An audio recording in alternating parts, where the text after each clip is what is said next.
He thinks he is self-sufficient, but surely to your Lord is a return.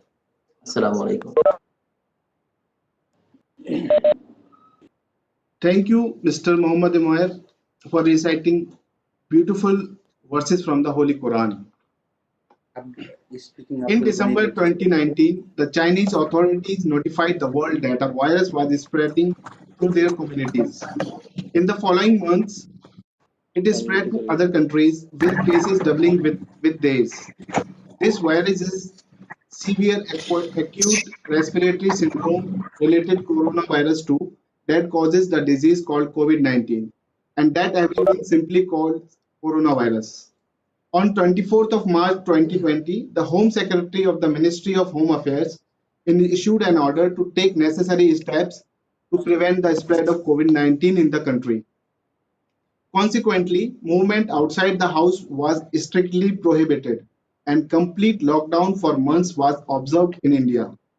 All public places were closed, including schools, colleges, and others. Health and well-being of the fellow countrymen was disturbed due to this lockdown.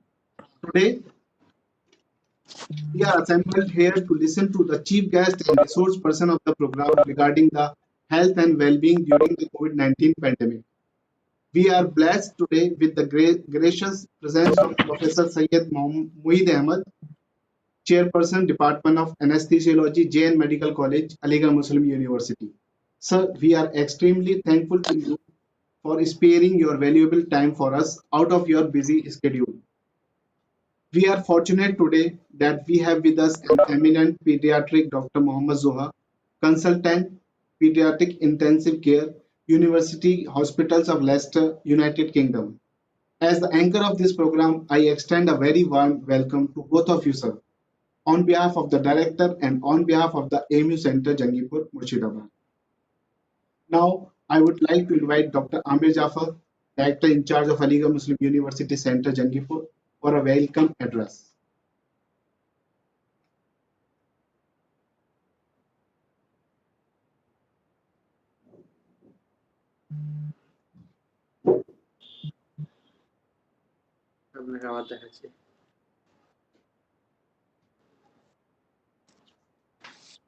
Assalamu alaikum and a very good afternoon to all of you, and a warm welcome to this one-day international webinar on health and well-being during the COVID-19 pandemic. So on the onset click, I would like to extend my deepest gratitude to our patron, Professor Tariq Mansoor Sahab, the Honorable Vice Chancellor of Aligarh Muslim University, who has been always extremely supportive about every issues relating to the center. I extend my sincere gratitude to our co-patron, Professor Aim Sakil Ahmed Samdani Sahab, the Dean Faculty of Law, and who is also the Nodal Office, Coordinator of the Nodal Office of EMU Centers. I welcome Professor Syed Moied Ahmad Sahab, who is the Chairperson, Department of Anaesthesiology, JN Medical College, Aligarh Muslim University. Sir, thank you, and a very warm welcome to you for being a part of this program today. I would like to welcome Dr. Mohammad Zoha Sahab, who is the Consultant Paediatric Intensive Care, University Hospitals of Leicester, United Kingdom. So a very warm welcome to you, Dr. Zoha, and thank you for giving us time for this webinar. Now, since we have been talking about the topic, and while I was interacting with the resource person, we are going to cover two different aspects, and which will be quite comprehensive in nature, adding on to the different dimensions in which we can talk about COVID and talk about health and well-being during this time. Now, all of us know, amidst of all the reports that we come, some are optimistic, some are not that optimistic. But some way we all are convinced by now, which is spread over a span of more than 8 months, I think, that we have to learn to live with the COVID. and health hazards were there, like losses were there, like sufferings were more for the people who have been a victim to this deadly virus, who have lost their friends and families, and have other kind of sufferings. So health, along with that, the psychological issues. Like we have been lucky enough that still we are safe in that context, but we cannot say like we have not been touched by it. Life is not the same again for us. Like during this 8 months, every mode has changed. Life has taught us a new way of life, a new way of dealing with it. Whether it's the online classes, even I feel like even a knock at the door, like I get who has come. Though even that we are becoming apprehensive about meeting people. So uh, still, we will pray that we get rid of this virus as soon as possible. And in the meantime, like we should learn how to take care of ourselves, uh, health-wise, mental-wise, the psychological aspects, and being the teacher and being a part of the society, we have other responsibilities where we need to take care of the well-being of other people. We have to be in that mode where we can help each other and make a like a supportive to each other, because this is a crisis time, this is a pandemic time. But like a lot of people have the attitude like, since I'm not affected, like okay, I don't have to do anything with it. It's not that. I think we all have a responsibility to extend or to do something for the society in whatever small or big capacity it's possible. So I'm very optimistic about the way I have discussed with Dr. Moied and Zoha Saab, and I'm sure my participants are going to be benefited, and we are going to learn a lot and transfer our learning in the process to fulfill the objective with which this webinar has been organized: the health and the well-being of people during this COVID-19 pandemic. Like I definitely would like to thank all my organizing members. Like this webinar is a part of this Jan Andalan campaign COVID-19, and Department of Education and the three young faculty members of this department who has been working like the three musketeers, and for the last couple of months they have been very active organizing the various programs for the center. And I'm glad and I congratulate myself and my colleagues on the same note that this is the first webinar, international webinar we are having. So thanks to my organizing members and other colleagues who have been extremely supportive in doing all the work related to this webinar. So once again, a very warm welcome to Dr. Moied, Dr. Zoha, to all the distinguished participants, my dear students, my esteemed colleagues who have joined. I hope uh, in the next 1 hour, like we get the opportunity to learn a lot and maybe get some inputs to have a better living for tomorrow. So with this expectation and best wishes to the organizing members, thank you very much. Assalamu alaikum.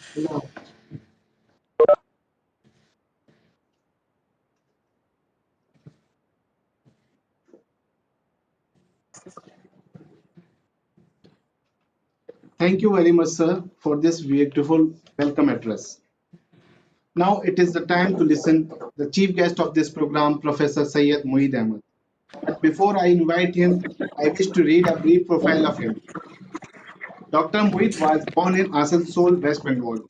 He is a graduate from Calcutta University, MD and PhD from Aligarh Muslim University, fellow in critical care medicine from Sir Gangaram Hospital, and international fellow in intensive care medicine from Leeds Teaching University Hospital, United Kingdom. He's also been awarded the Fellow of American College of Chest Physician, Fellow of Indian College of Critical Care Medicine, Fellow of International Medical Sciences Academy, and is a member of National Academy of Modern Sciences. He has a special interest in cardiac critical care medicine, difficult airway management, and cardiac anesthesia.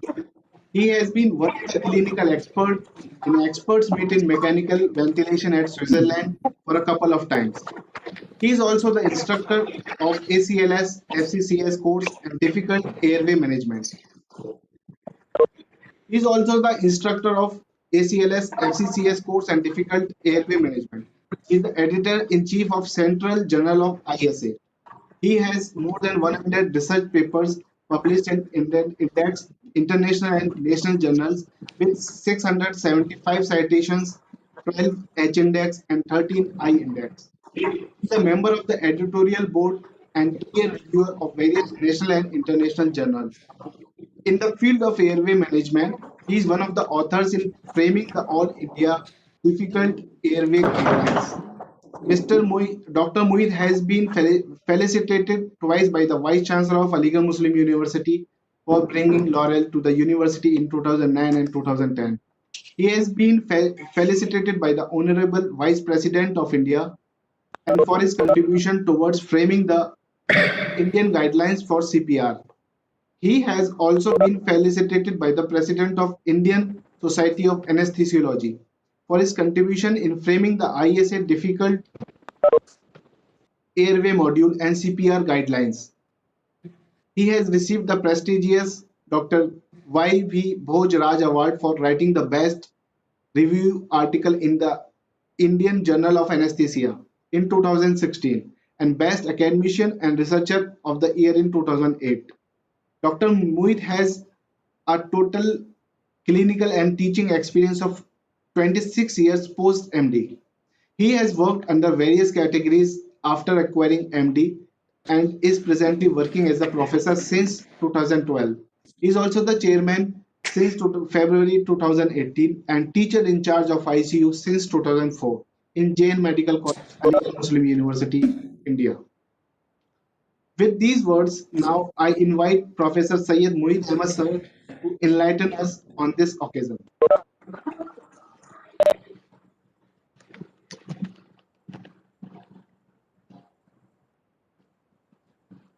Am I audible?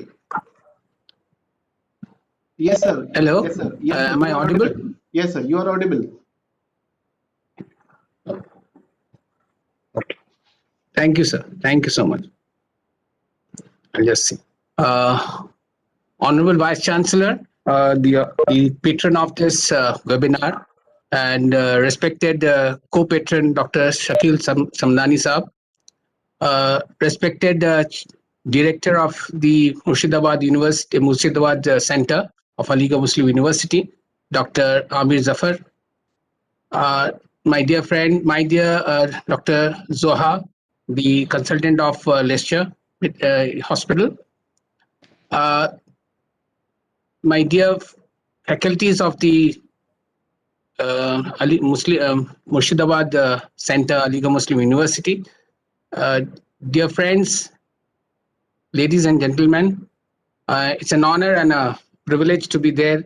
I mean, to share my views and to be honored in this meeting.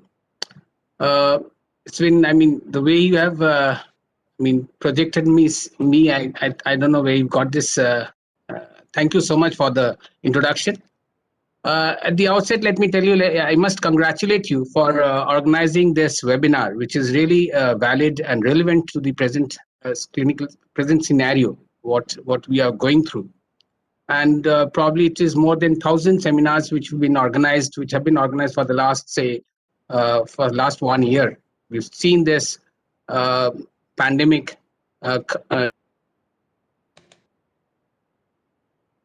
in Leicester as well, Europe and United States since 2019. Obviously, the major part of this talk, would be given by the keynote speaker, who's Dr. Zoha. But I thought I would like to highlight certain points which is very important for today's discussion. If you see, COVID has affected, as Dr. Amir has also said, the day-to-day life and has slowed down the global economy. That this is very important for us. You have seen how the economy has slowed down for over the last say 1 year, almost 1 year, I must say. And this pandemic has affected thousands of people. And if you see the magnitude of the effect of this pandemic, as of today, in the world, if you see, it's around 67 million of people have been infected.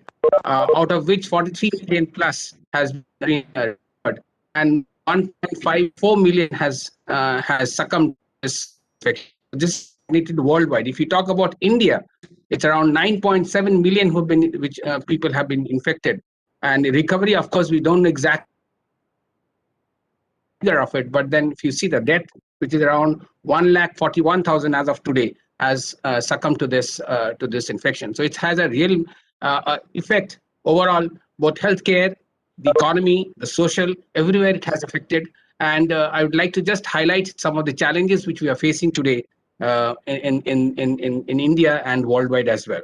The most common symptoms of this, because it's become very customary to let you know, because you must be more far better knowing, not having knowledge about this disease than me, I suppose, because you've gone through all the seminars which have been conducted over the last so many days and so many months, and you've gone through the net also, because you need to know, you have, because of curiosity, you need to know because of your self protection, your prevention, and all your family and yourself as well. So you must be knowing better what about this disease than me, but it becomes customary to let you know what exactly we are talking about today. The most common symptoms of this viral infection are fever, cough, cold, what you see, and bone pain and breathing problems, because it affects ultimately the respiratory system and leads to pneumonia. And this is a very new viral disease which we've seen affecting humans for the first time. And most importantly, the critical issue is, yet today we are not aware what are the exact treatment or treatment modality of this disease. We don't have any vaccine as of now, and so we don't have therapy, we don't have vaccine. So ultimately, the onus lies and the emphasis is on taking extensive precautions, such as extensive hygiene protocol, regularly washing our hands, avoidance of face-to-face interaction, and social distancing and wearing gloves, masks, and so on and so forth. And this virus is such a contagious virus. This spreads exponentially and region-wise. It can spread anywhere if you talk about this. And most of the countries have banned gatherings of people to prevent the spread of this disease, and also to stop the exponential curve which takes place because of this disease. Many countries have also locked their population and enforcing strict quarantine. If you see that we also had this quarantine system, but now naturally lockdown has opened up. But this initially, which you see, if you see, it was a nightmare for us. And the spread of this havoc of this highly communicable disease is really, I mean to say, it's a nightmare for all of us. And I'm sure that you must be knowing what does COVID means, because this COVID means corona is CO for corona, VI is primarily virus, and D stands for disease, and it's in 2019. So naturally, you must know that this is the origin of this disease is from Wuhan, China, in 2019. So this is in brief what I wanted to let you know. But and it enters the human body through the respiratory system. It causes, as I said, the respiratory problem is the most important problem. Now, what are the challenges? What I would like to tell you, the challenges which we are facing as of now is, one is, as I said, diagnosing, quarantine, and treatment of suspected and confirmed cases. Now, diagnosing, because any patient, as of now, we are now coming to a winter season, so any patient can come who might be having not COVID, but has a pneumonia, bronchopneumonia. So naturally, diagnosing this patient as a COVID becomes a suspect. It comes through suspicion, means you suspect that these patients who are coming with cough and cold problem is primarily a COVID patient. And then naturally, your diagnosis will depend upon your investigation. So that's the only thing which we come across. And then obviously the investigation leads, tells you that this is COVID. And subsequently quarantine these patients, and treatment, again, I said, as of now, the treatment is all on trial and error basis, mostly, except one or two drugs which we are having. And there is no concrete evidence of vaccine, because we don't have very good data, enormous data on vaccine. So naturally, we cannot totally depend upon vaccine as well. So this is one challenge which we are facing. High burden of functioning of existing medical system. Naturally, that there are so many patients overflooding. It's flooding. Patients are coming to the hospital. So managing these patients in a limited area with limited resources becomes a headache for the medical system overall. And patients with other disease also are being yes, I mean, because the other patients, the patients with other disease, we are not giving priority to them, treating these patients, because these are the patients who are already occupying the beds in the hospital. Naturally, the patients who are supposedly a patient with myocardial infarction, a patient with who are acute critical illness. So they are the patients who are ignored, and subsequently they are also dying. But that picture is not being highlighted. So this is one very important challenge which we are facing, because we are not being able to prioritize, giving priority to those patients as well, because we are thinking of this infection contagious disease. So this is again a very important factor which we are facing.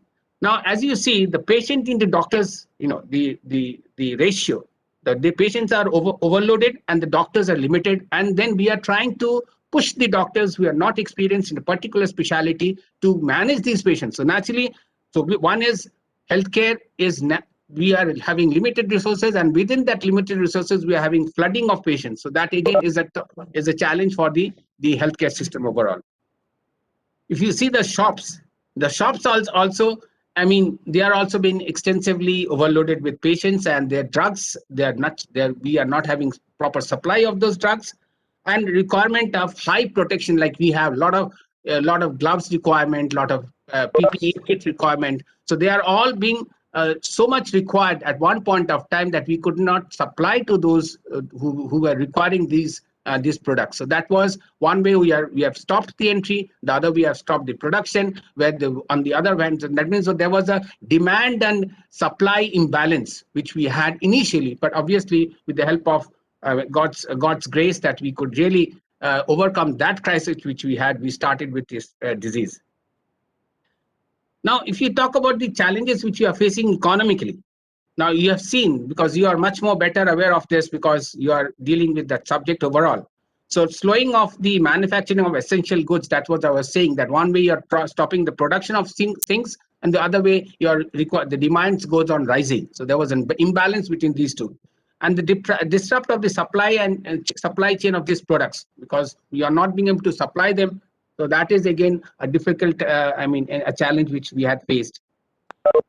Losses of international national businesses also was, as you've seen, that internationally and nationally, there was a global economy slowed down, and we've seen the GDP, where the GDP has come to in India also, to what rate it has come down. So they are all a reflection of the economy, of what we have faced because of this COVID. And if you see, after the World War II, in fact, this is the major disaster 2020, and who has also discussed. They have declared this disease as an emergency system in the whole world.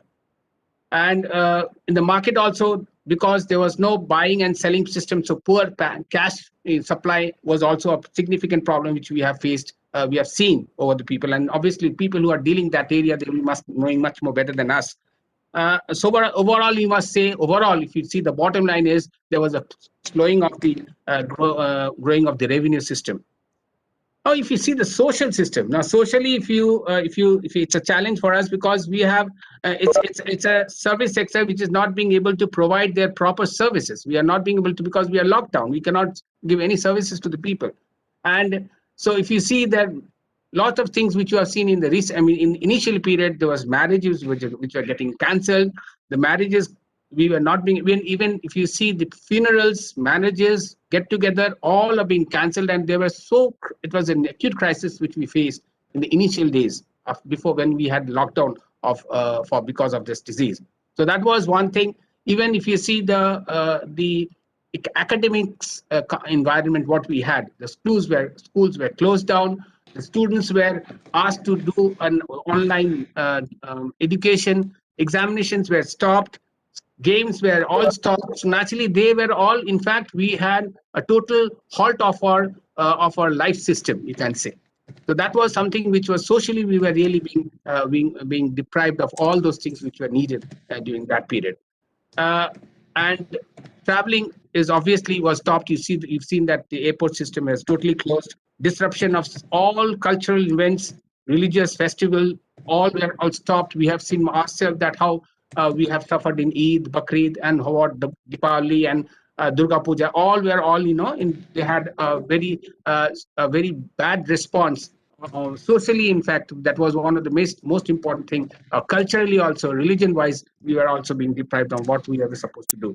So this ultimately bounce back to the people's stress. Psychological stress was facing during the period, and we are still facing now. It's not that we were facing; we are still facing. And the if you see the market, if you see the hotels, the restaurants, they were all closed. Overall, if you see socially, we had lost a lot of losses during this period. But one very important thing which I would like to highlight here is it was something which was which we have learned because of a pressure, psychological, mental, or you can say because of deprivation of all those systems which were needed for us to go out of the house. But what came in, that you have to also think about it. One very important thing which we have seen during this period of pandemic is that we have learned to live in a situation where which we never thought of. So that is why we could adapt a scenario, adapt ourselves in a particular crisis situation. One very important thing. Second thing is we have learned to stay in a crisis situation, helping others in whatever way we could do. Means we could try to extend our help despite not being able to maintaining distancing, and on any other resources or any other financial helps we could do. That was again the generation of fellow feeling, a brotherhood feeling was something which we have seen during this period. Or you can say neighborhood feeling is also something which we have seen during this period. So this is something, one very important thing. Amongst the students, what we have seen is they have learned how to adapt in a scenario, not going to school, but learning within the house, within the house premises. Means you are going through an online system of education, which again is something which is new for the students career. They have learned something. They have become much more comfortable with computer system, to technology, managing, handling technology. So that this is something even for us. We were not that much comfortable with the computer system, the internet technology, but we have learned to adapt ourselves with online system of teaching, online system of this webinars, conferences. So this is something which is very important. And if you see the overall what has happened because of this online seminar, for instance, if Murshidabad had to conduct this conference or seminar, they had to spend a lot of money. The money system was something which was involved, but that was something which has really come down because of this webinar, and we could bring a lot of international faculties without any expenses, gain their knowledge. So knowledge sharing was very easy for us during this period, and it was a very cordial, unconditional support which was extended from all faculties, all specialities, to train and teach people. So this was something which has come across over this this pandemic situation. And there are certain industries which were again, despite the overall industry system was totally there was a slowed down, but certain industries which really picked up was primarily the healthcare industry to a certain extent, especially manufacturing gloves, masks, and PPE kit. They had at least some aspect of you can say they were fresh e-commerce system which we've seen during this system, which again was something which was very good for us. So there it was something we have learned to adapt ourselves. As Ahmed was very aptly he said that yes, we have to live with this disease. So this is something which is bottom line. We have, as of today, we have to keep in mind that it is not going to leave us that easily, and we have to live with it. We have to know how to live with it. We have to learn how to live with it.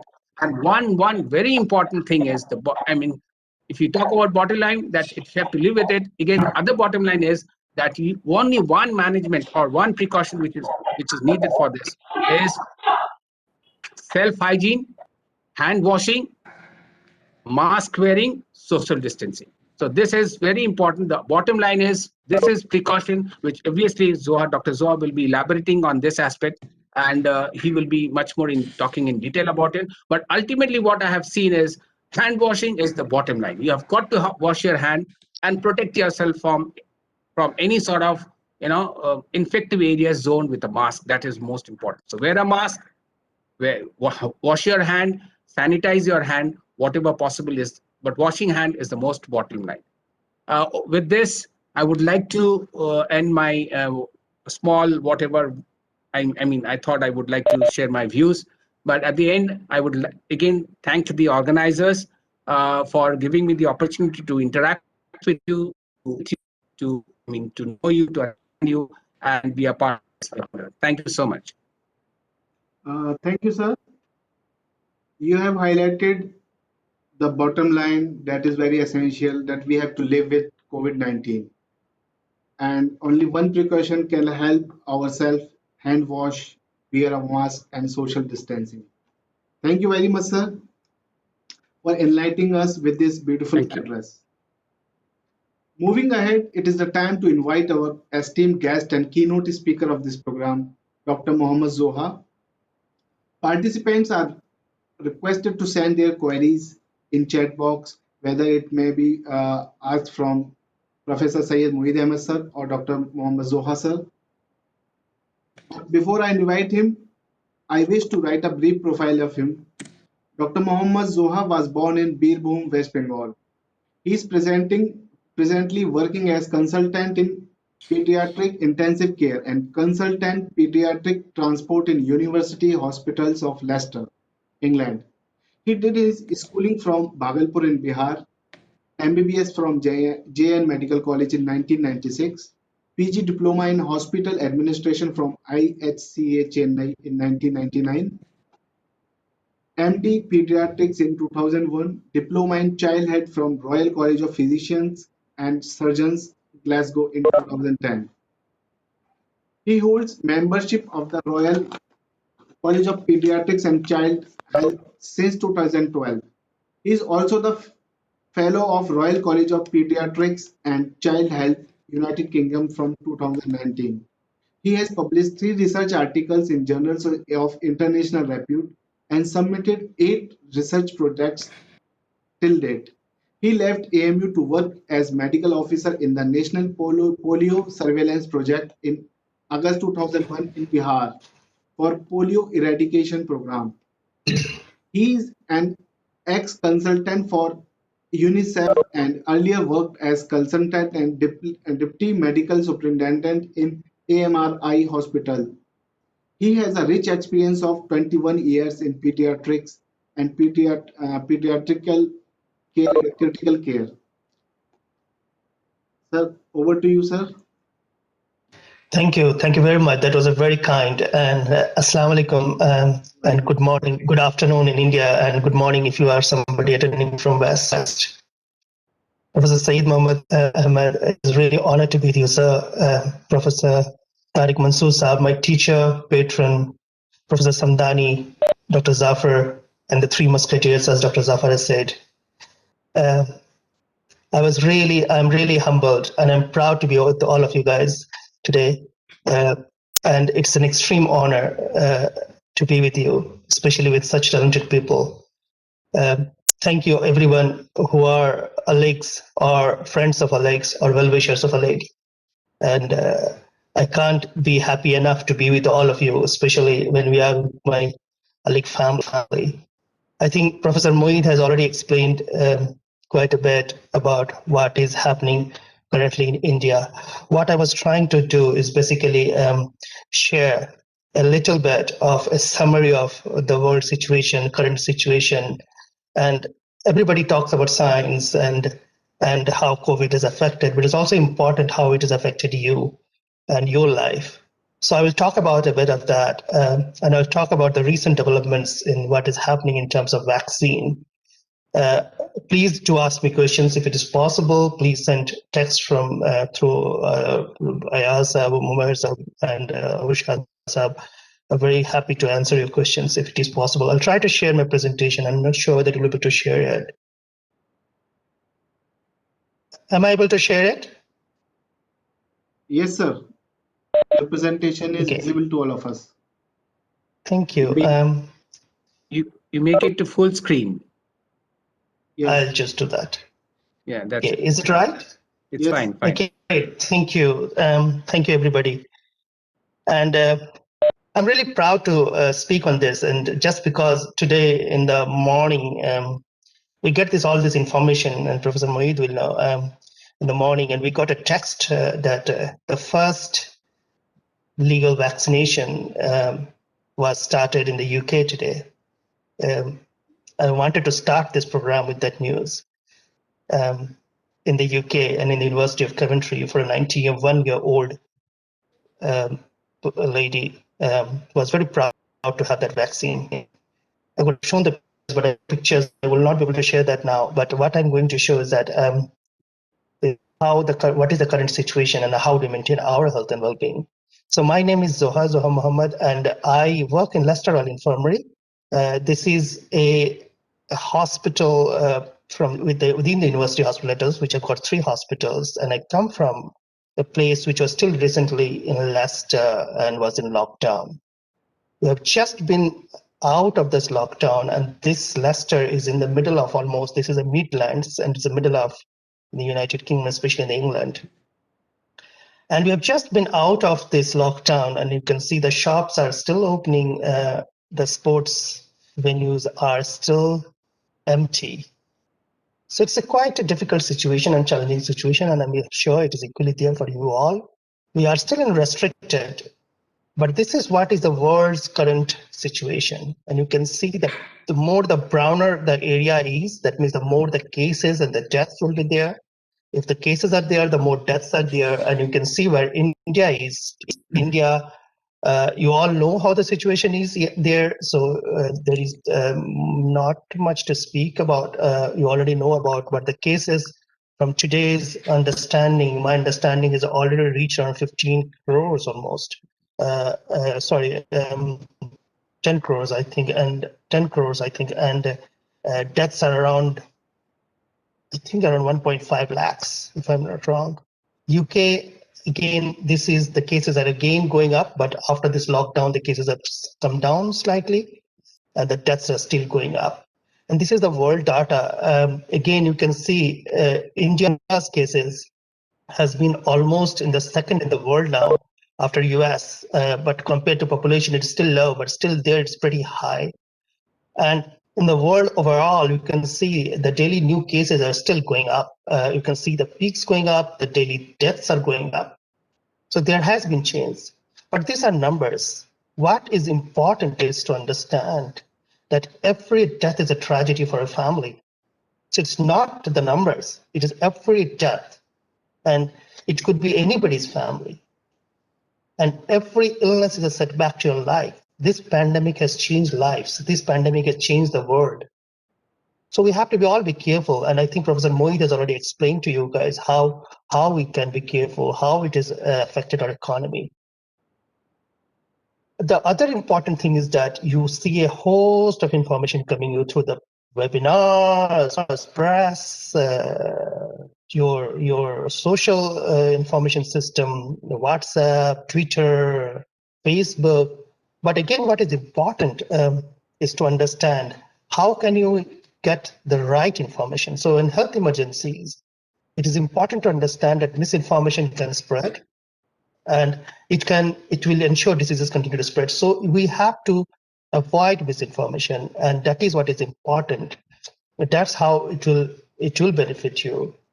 So what I would say is that in between this, I was going to talk about coronavirus, and so you know what is a coronavirus? It's basically a virus which is an RNA group of virus and looks something like this.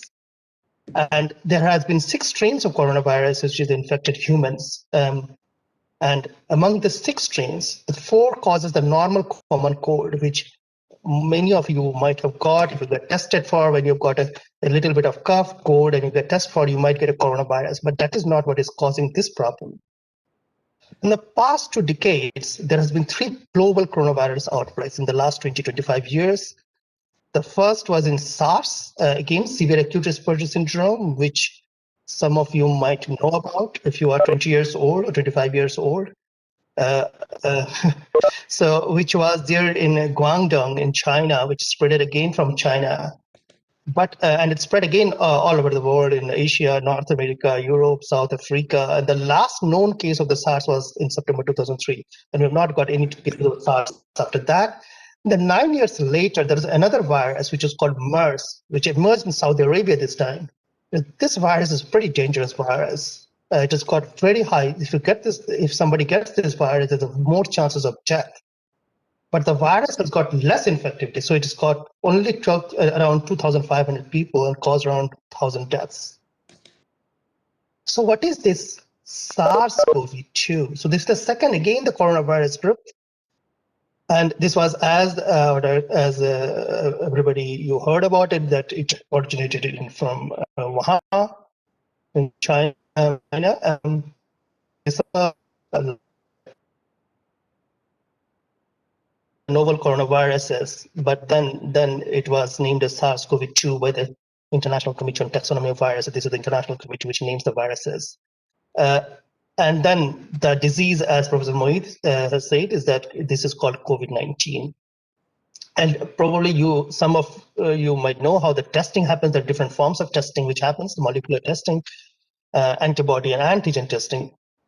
And the most specific test is molecular testing. So I will not go through all medical terminologies. The important part is test, and what is important is that the most specific and most sensitive, most specific test is molecular test, which you can see here. And the antigen test is the fastest test which you do. In the UK and in many parts of the world, we also do antibody test, which is basically a test to check your blood. And it takes a little bit of your blood and test whether you might have got earlier infected, which is again important to know whether you might have already got the virus before. Now, people who have been in cruise ship, some of you might have been in cruise ship, might remember this. And again, it is important why I'm showing this cruise ship. This is the Diamond Princess cruise ship. And it's a perfect example. If somebody asks me, okay, I got the virus, what chances I have that I might get the disease? Or if I have got the disease, what percentage chance I have that I might die? So that's a very good question. Why it is important that this cruise ship was at that time cruising around the Japan Sea near Yokohama in Japan, and it had around 4,000 passengers, 3,711 passengers in it. So 3,700 passengers were there, and all were tested. And it is interesting that this ship was completely isolated from the world. So if you get a virus in this situation, then it becomes a perfect experimental venue to understand that if you introduce something here, how it spreads, how it comes. Okay, so the presentation. Guys, can you please check whoever is holding the host? Okay, so what I was trying to say is that around 19% are positive for COVID-19 in these cases. And when you see the death rates in this, and this becomes a perfect example again, as I've said, that you find that the case fatality rate will be around 2.6% in this. But interestingly, around 50% of people who tested positive were asymptomatic. So there is a wide variety of people who will be positive for coronavirus, might be asymptomatic, and they don't have any issues, and they're fine. I think something is wrong.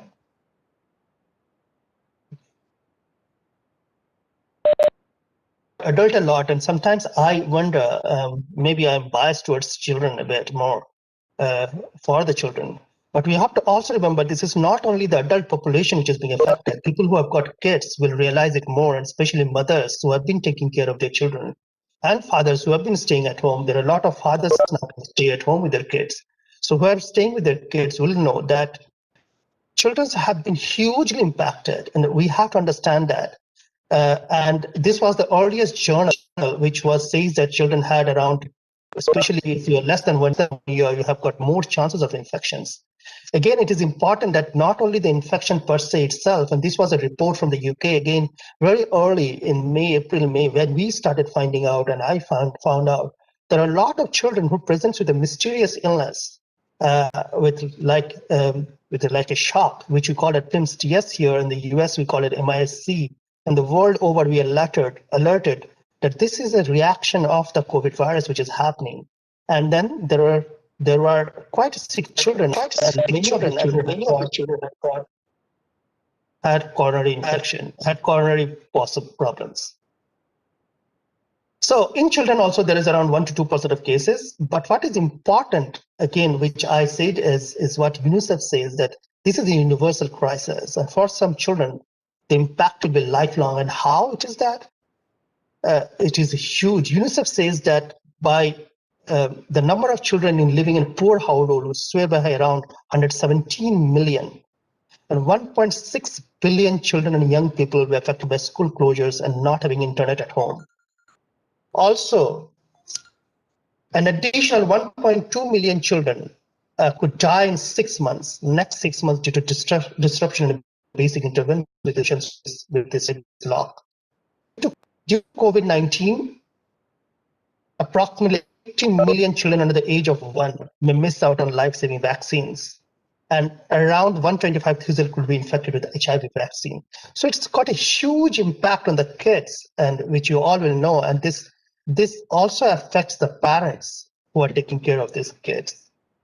Now, quickly going to the India situation, which you are more aware of than me, but just to quickly summarize it. So India's first novel virus was from a student, which we found who has been traveling from Wuhan and is reported in Kerala's Thrissur district. Sorry, I've been getting all these calls and I have to switch it off.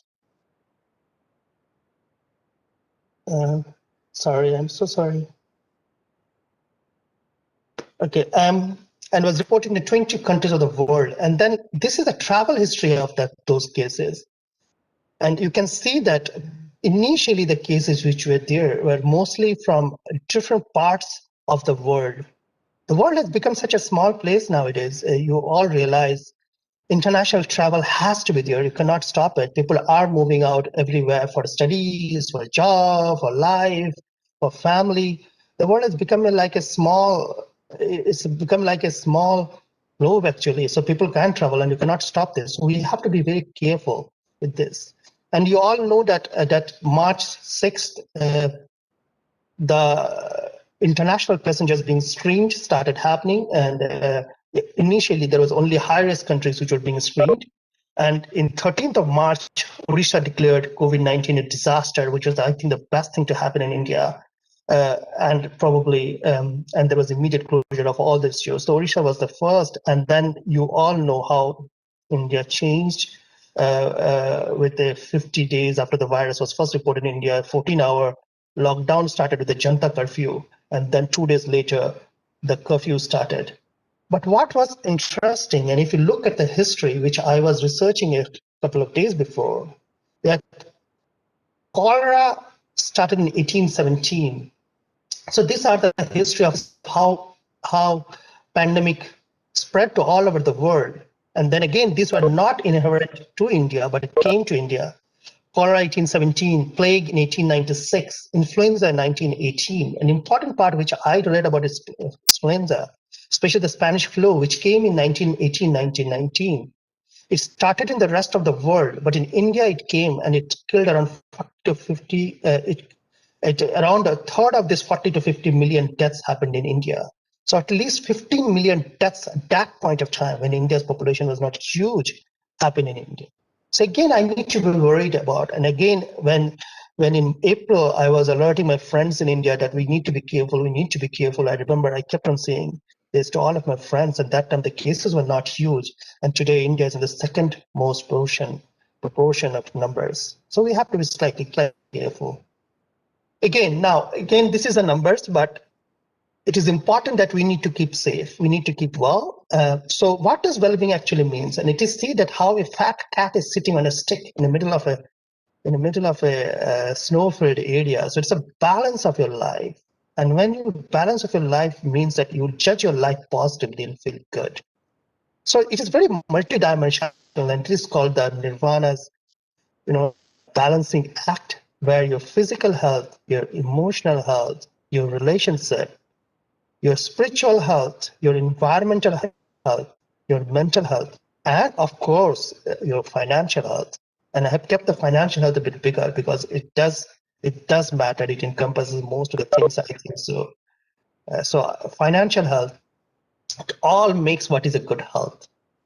And you might be facing multiple challenges now, like financial problems, loneliness, being alone, especially when you are in lockdown, and especially in the Western countries, when we are in lockdown, when I live alone in the house, not allowed to go out. It affects you mentally, physically, emotionally, everywhere. Your health is affected. So you have to be careful about health because you might not get the doctors. You might not go to the hospital because they're full of COVID patients. So you have to be very careful. Your supplies might get affected because the shops closure. Relationship gets affected. And I know, you might be surprised, some of you might not be actually. There has been so many relationships broken down. Divorce rate has increased exponentially. We know from the China after the lockdown, the divorce rate has exponentially increased. In the UK, we know the divorce rate and separations has exponentially increased. There is abuse everywhere. So it has affected a relationship.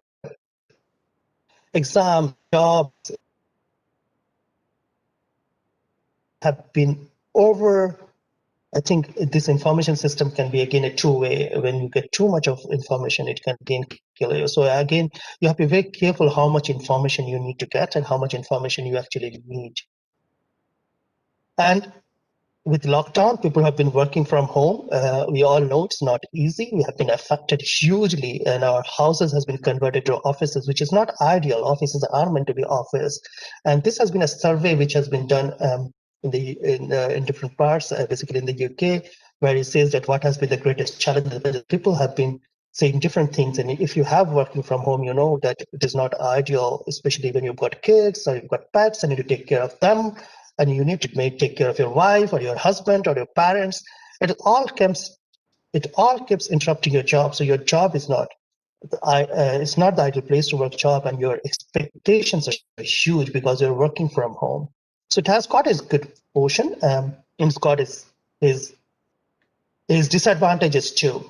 Now this is important. So what all this is doing to you is causing you stress. And again, it is important how. So this is what I call as a stress bucket, and this is filled with a lot of things like dealing with change, poor diet, financial issues, family relationship, lot of issues. You.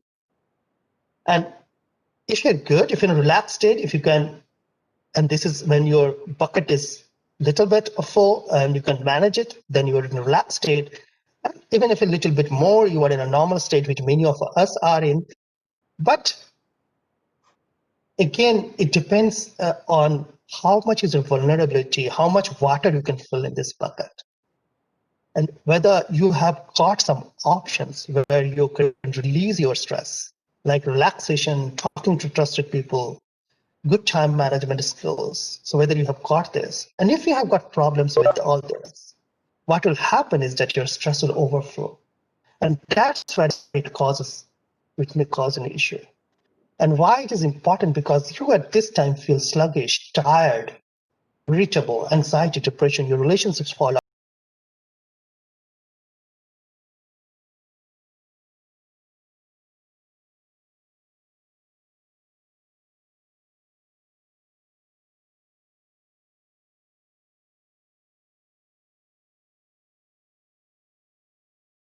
Your body develops a different type of hormone which prepares you to fight with all the emergencies which comes in. But again, it is important to recognize that. And this is what is called positive stress, which is very good, which is mild to moderate, and it is normative.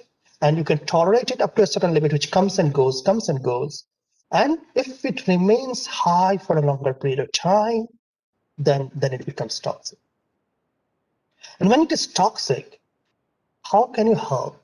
How can you do? So I won't take a lot of time. But what I'm trying to say is that the importance of awareness has to be there, that you should be aware. And this is very difficult to say, to feel, and people would say it's easy to say. And yes, it is. It is not easy to say, but also if you practice, you might feel it easier to understand that you might be stressed. So balance is needed. And again, you need to get your connections right too.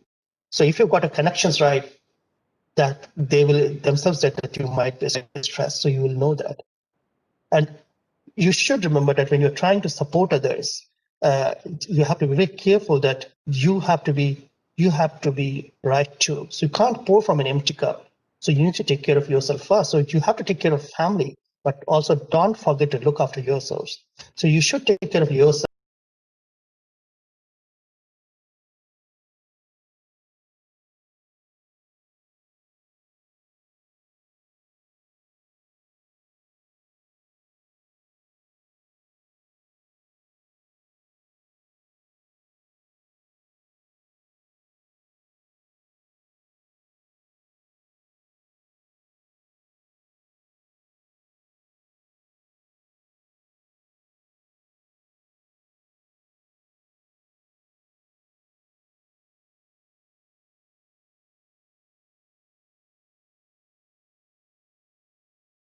WhatsApp calls, you've got Facebook, you've got different types of video calling systems like the Cisco. So there are ways of calling people. Again, help and support. This is the when you're time to recognize that everybody needs help. This is the best time to understand that you will need support. Talk about your problems. Sometimes we keep our problems to ourselves, and that is the issue. So we should talk about our problems, look after your physical well-being, pray together, exercise, and most important fact, we sometimes will forget in the world of Netflix, Amazon Prime, and TV, and this and the movies, sometimes you forget to sleep.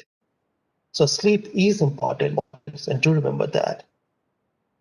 Also, experts suggest that you minimize your difficult feelings because difficult feelings cause you more stress than the person you have difficult feelings from. And that's what it's very easy to have difficult feelings. And so do remember that. Do things you enjoy. Keep your minds active.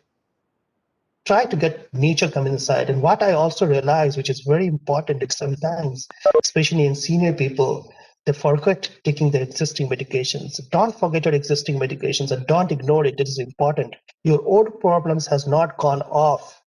Your old problems are still there. It's a new problem which you have to deal with it. And get your facts right. Get the right information. Don't mislead by false news. So you have to remember the damage is done. It's light at the end of the tunnel.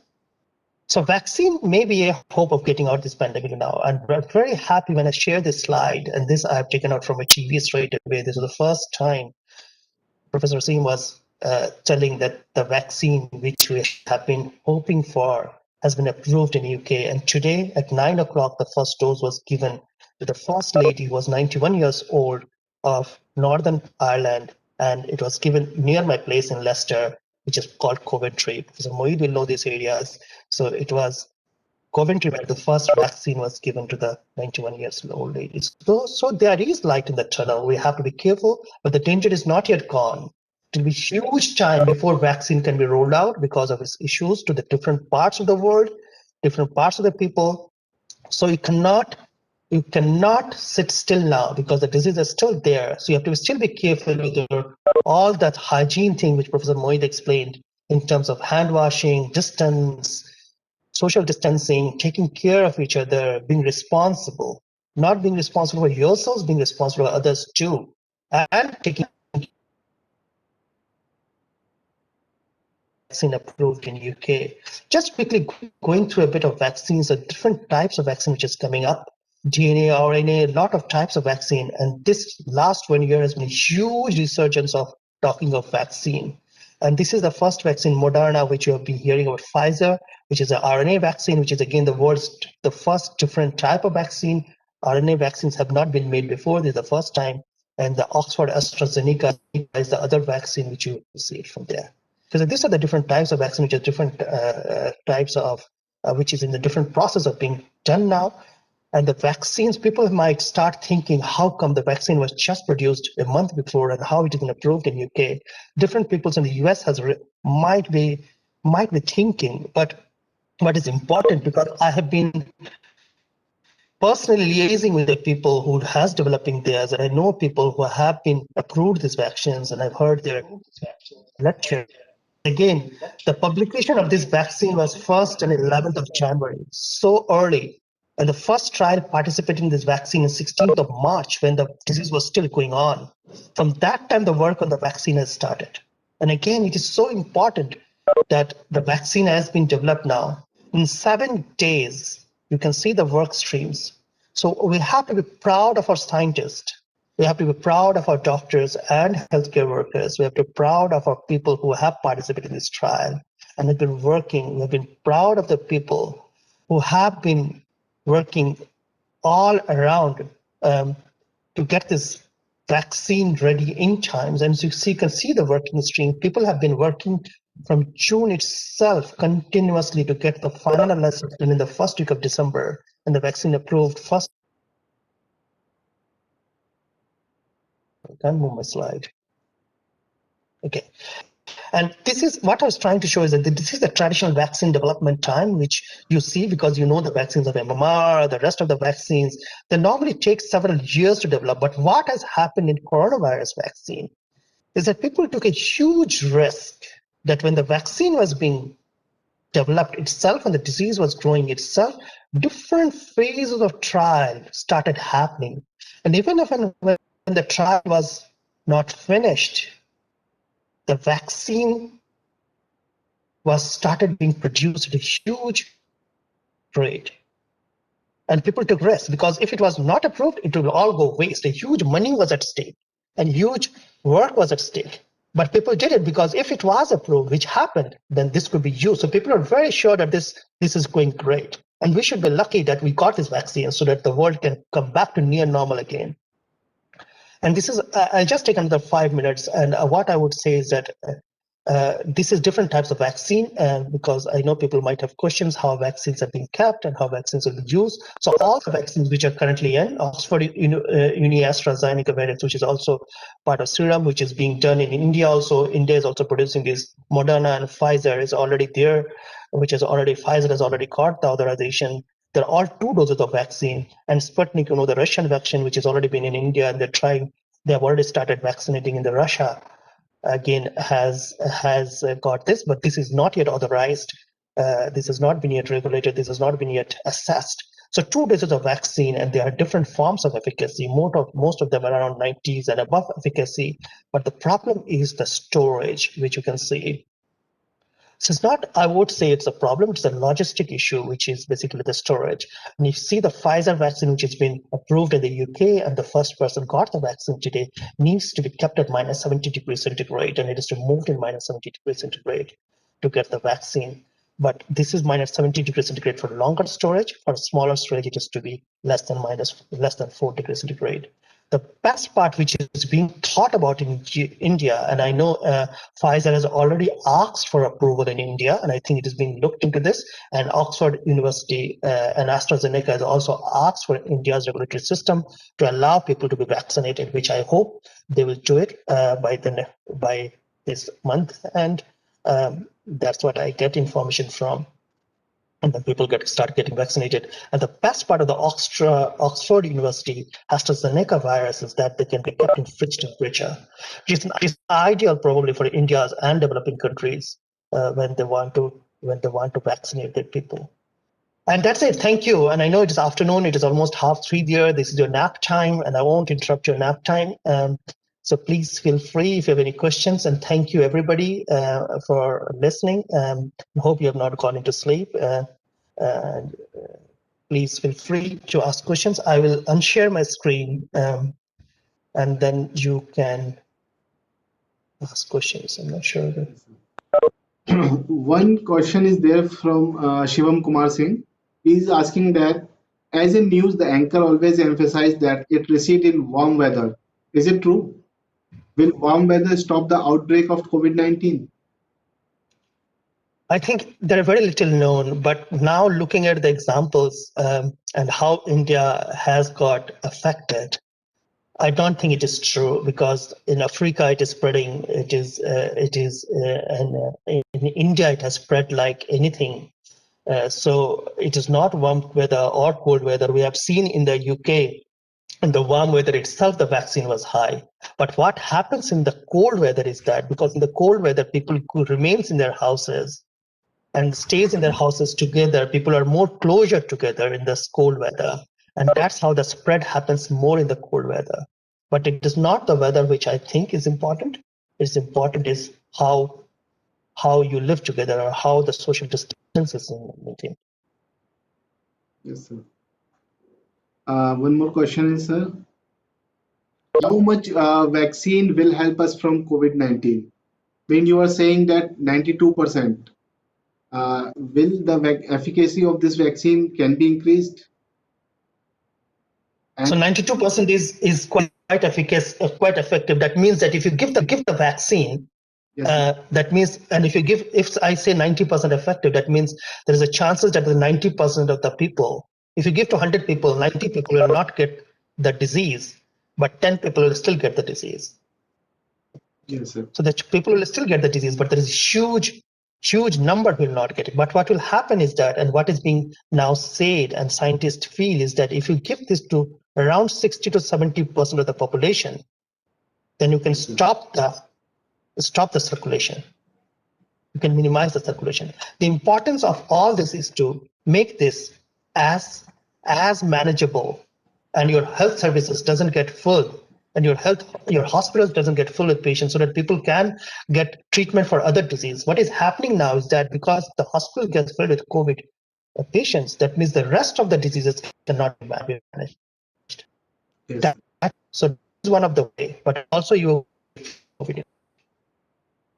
Yes, sir. One question from Professor Syed Moied, sir. Okay. Sir, what severity COVID can cause to children below 10 years? Does it affect? Severity. Yes, Dr. sir. Moied. What Sorry. severity COVID can cause to children below 10 years? Does it affect their respiratory organs? Yeah, thank you, Dr. Moied, Professor Moied, and it is very interesting. What we have seen in the United Kingdom and in the US, because we keep with the United Kingdom and the US, we have regular webinars and we've got regular meetings. Was So what we see is that, so there are two different types of illness related to COVID in children. So what we see is that if you got an acute infection, it can happen in the children, and the children are being affected around 1 to 2% of the cases. And when the children are less than 1 year old, they are more severe. But what is happening in the adolescent age group, if you're more than 6 to 10, 12 years old, there is a condition called PIMS-TS, which we find it now. And this is basically like a dengue syndrome, almost like a dengue syndrome. It is an activation because of this virus itself, this immunity against the virus, and causes a shock-like syndrome. But in children less than 4 years old, we have got more respiratory problem. But if you are more older, and if it's a reactivation syndrome, then it's a more of a cardiac problem. And that might affect a long term because of coronary arteries, it's like a Kawasaki disease. So I know I have got many colleagues who are listening today are general people. But what I'm trying to say that smaller children, and if you're acutely infected, you have got respiratory and lung involvement. And if you've got older population, you've got more of a heart involvement and it presents as a shock like dengue fever. Yes. Sir, can we ask questions or we have to give in writing, sir? Directly we Sir. cannot ask questions, sir? Sir, you can ask. yeah. You can ask. Okay. Okay, sir. Thank you. Thank you, Director, sir. First of all, I would like to congratulate the center, Director Saab and Dr. Ayaz Saab, Dr. Abdul Samad Saab and the team for organizing this webinar. This is on a very relevant topic. In this pandemic, you know that having webinars on ICT and all those things, these were relevant, but having webinar on mental issues, mental health is always helpful. I'm really helpful and I am really grateful to you people that you have given me the opportunity to be the part of this webinar. And my question is to Dr. Zoha. If I'm not wrong, sir, Dr. Zoha. Sir, we have some information that we all not will be vaccinated. Only few people will be vaccinated. Only few people in India. So what government is trying, I think they are going to develop herd immunity, sir, because it will lower down the risk through developing herd immunity among people. because vaccination to all is not possible, sir, in reality.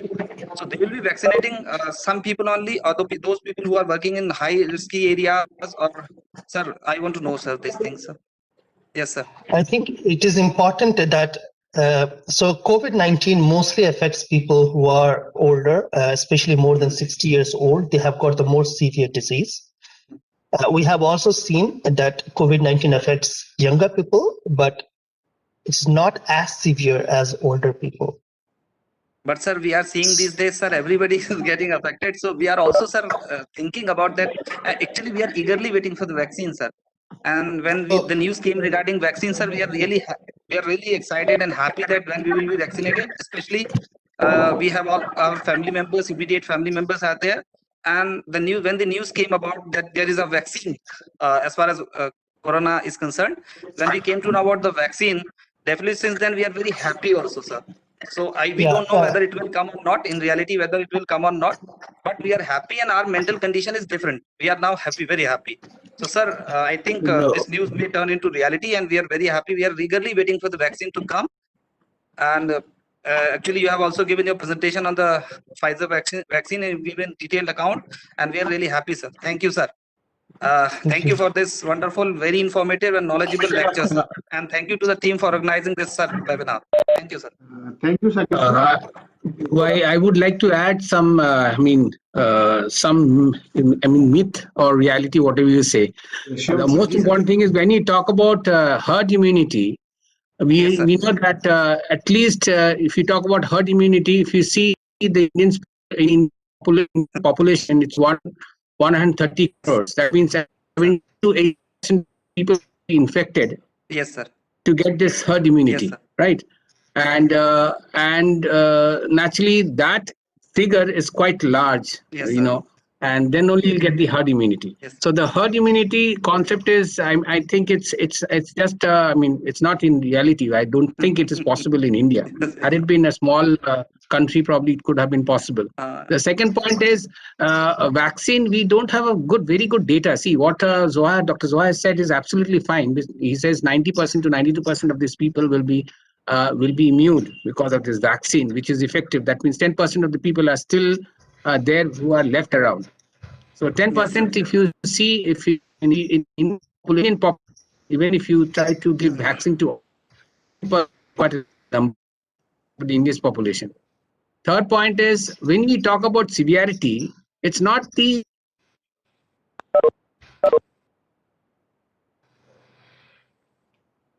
comorbid status, because the existing disease which is there in these patients, like for instance, patient can have hypertension, patient can have cardiac disease, patient can have already diabetes. So these are the people who are, or patient can have COPD as well. So chronic existing lung disease. So these are the people who are much more of severe grade, a category who gets infected. The severity will be very high. The mortality could be very high, incidences. So these are the people who will be targeted first, primarily, to be immunized, because these are the people whose incidences of mortality and getting infected becomes very risky. So as even now we have one vaccine, which is pneumococcal vaccine. We are giving this vaccine to people who are they are elderly people who has an incidences of there's a chance of COPD or infection, pneumococcal infection. So they are being given this. So the priority will be targeting those people whose body resistance is to an extent which is very low. Immunity is very low, has comorbid status, chances of getting infected and mortality is very high. So initially, those are the people who will be first targeted and being immunized. Obviously, you having a chance is always there, but I think the first in people who will be targeted with these people who will get infection. So that is what we are thinking in near future. It's not that everyone will not be immunized. It's not that concept. The concept will be gradually. It's not like as we started with polio. How we started with polio? We targeted a particular group of people. So that is how it worked on. Similarly, I think that is what the concept will come in India as well. We target people who chance probability is very high. They will be targeted first to be immunized. I think that is what I don't know. Zoha, I'd like to add something. Yeah, I think, thank sir, you. thank you, sir. Thank you for clearing all the doubts and for making us again happy. Thank you, sir. Thank you. Yeah, very Zoha much. would like to add something on this. No, I just want people to be, thank you, Prof. Moied. I think you are right. It will take time and everybody needs to be vaccinated. It is just how we can roll out gradually, and that is important. It will begin prioritized as per the government's policy in every country, and it will be the government who will make those decisions. We as a clinical and scientists can advise that people who are in the senior age group needs to be vaccinated first, and especially the healthcare workers, they will be directly dealing with them, because you cannot have healthcare worker being sick, and how will they manage it? Yeah. But what I want to be clear that yes, vaccine is coming, but it will not be there for in many parts of the world for the next 4 to 6 months, and it might take more than that, actually years to come in. So we cannot be lax, we cannot be happy at this point of time. We have to be pleased that it is coming, but we are still in the tunnel. The light is still far. We have to still carry on what you are doing. You have to still be careful. You have to still take care of yourselves. You have to still do your hygiene process, which you normally would do. So don't forget to wear your mask, even if the vaccine is there. Don't forget to wash your hands frequently. Don't forget to stay sanitizer here. That's the advice I can give. And don't forget to talk to people. Use your technology Yeah, and that is talk to what people. Thank the you, sir. bottom line Thank was, you. what I said. That Yes, you sir. need to sanitize, Yes, sir. and hand washing is the most important sanitizing system, what I Sir, personally feel. one submission is from my side also. Sir, if I'm allowed, sir. Yeah, yeah, please go ahead. Yes, sir. It's Sir, organized. I always say this. I believe this as in place of social distancing, we should use the word physical distancing, sir. Social distancing is not sir. The problem is physical distancing. The word we should use is physical distancing in place of social distancing.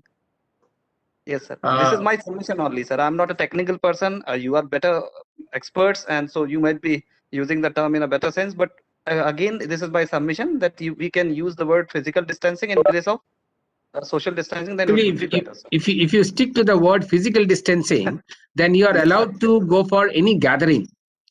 Okay, sir. Gathering, you in a gathering, that Yes, means sir. supposedly we have a gathering of 100 people. So we Yes, can sir. maintain a distance of say 1 meter, 2 meters, and then have a Yes, sir. gathering of.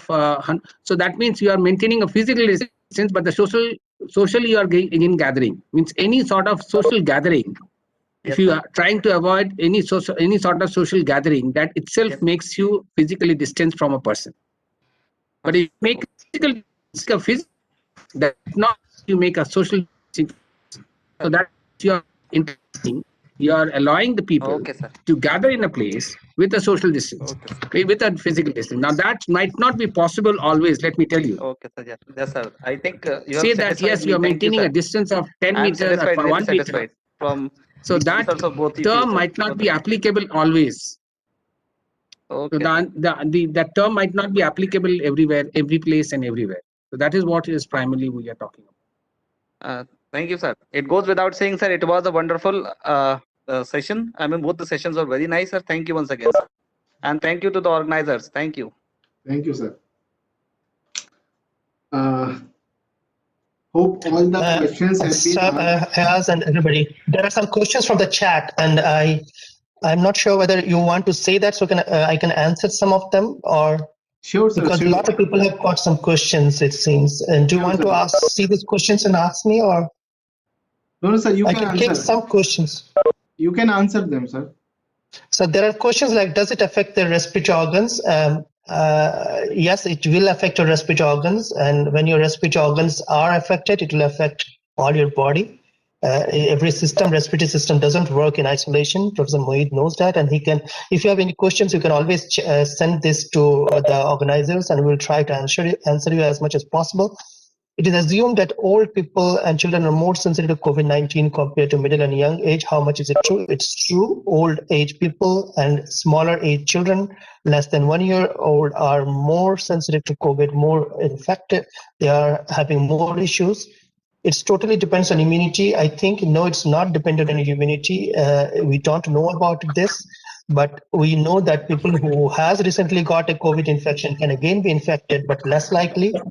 Can infections cause permanent effects and complications? We know that there are almost good number of people who will die from COVID infections. And in terms of permanent effects, we don't know that. We are going to learn that they have long-term lung effects and they have long-term neurological effects, which can affect. We know from the recent data, it is too new to answer those questions actually. COVID-19 has high epidemic nature, especially in children and old. So what are the measures to be taken, especially for children, to protect them? Children should also wear masks if it is possible, Tahir Saab, and children should be again taking part in having a distance. What we know from data from the US, and we've got beautiful data from US, which says that children are as infective as the adults, and children can also transmit infections. So to be careful with that. It is possible that someone become corona positive and didn't realize and recover without any treatment. Yes, it is true, Zunaid Saab. Many of the people are asymptomatic, won't need treatment. There are some people who will be positive. As Professor Moied says, we don't know what is the right treatment yet, other than dexamethasone. So people will recover without treatment. COVID-19 does affect pregnant women. And then somebody says, once people gets affected by COVID-19, do they acquire immunity against disease? We think they do some acquire immunity for some period of time, but not long-term, because long-term immunity is not seen now, and they will need vaccine. And again said, without treatment, many are asymptomatic. Thank you. If patients showing mild symptoms and come in contact with severe infected person, easily affected the same rate, we don't know that. But if they are having other problems like asthma and diabetes, or they get infected, they will get infected. These are the chat questions. Yeah. Thank you, Zoha sir and Professor Syed Moied sir. You have elaborately explained all the nuances very well in terms of global perspective and in terms of Indian perspective. Now at the end, I would like to invite the convener of this program, Dr. Ayaz Ahmad Khan, to kindly propose a formal vote of thanks.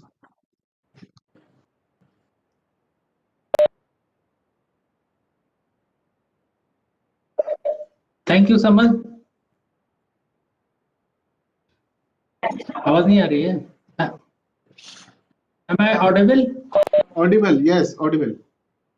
Thank you, Samad. I am very happy that our one-day international webinar on health and well-being during the COVID-19 pandemic is conducted in a fruitful manner.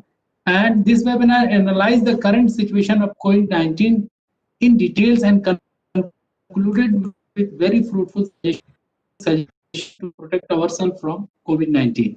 First of all praises are due to Almighty God for making this webinar successful. I am on behalf of Department of Education, Aligarh Muslim University Center, Jangipur, Murshidabad, extended my heartfelt thanks to our chief guest and eminent Professor Syed Moied Ahmad, Chairman, Department of Anaesthesiology, Jain Medical College, Aligarh Muslim University, who despite of his busy schedule, spared time to grace the occasion as the chief guest and enlightens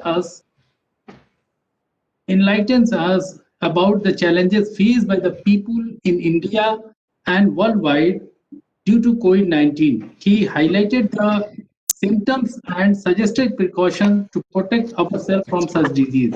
I am indebted to the resource person of this international webinar, Dr. Mohammad Zoha, Consultant Pediatric Intensive Care and Consultant Pediatric Transport in the University Hospital of Leicester, United Kingdom, for accepting our invitation in very short notice.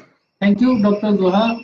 In his address, he educated us with various dimensions of COVID-19 situations worldwide. He also discussed the different challenges people are facing due to COVID-19 pandemic, like financial, loneliness, health, and in personal relationship. He further informed about the development of vaccine. Thank you, sir. I'm also extended my thanks to our program director and director in charge, Dr. Ahmad Jafar, for his motivation and valuable support to organize this webinar. Lastly, I owe a special thanks to the members of the organizing committee, Mr. Mohammad and Dr. Abdul Samad, for their dedication and effort to successfully organize this webinar.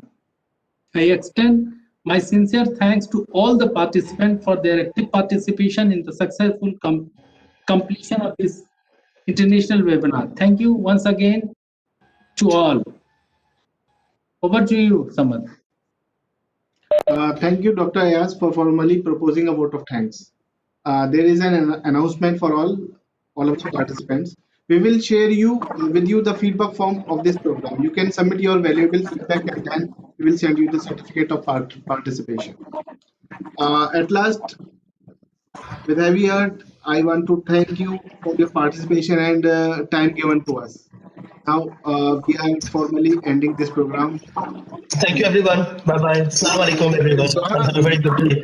Bye-bye. A personal question to Zoha, Dr. Yes, Zoha. sir. Yes, When did you sure. pass out from this institution? I left Aligarh in January 2000, Aligarh Muslim University in January 2001. And then Okay, that means, okay, I mean, you must have been there in anesthesia department for routine posting as well. I you are my demonstrators at that time. Okay, thank you. So Nice I was to just meet you. thinking whether I still, I don't, I mean, see, it's a long way back. I don't recognize you, but Nice to see you, everybody. Take care of yourselves, look after yourself, and stay safe. Allah Hafiz. Thank you. Allah Hafiz. Thank you, Allah Hafiz. Thank you, Moied sir. Thank you, Shakir. Thank you, Shakir sir. Thank you, sir. probably like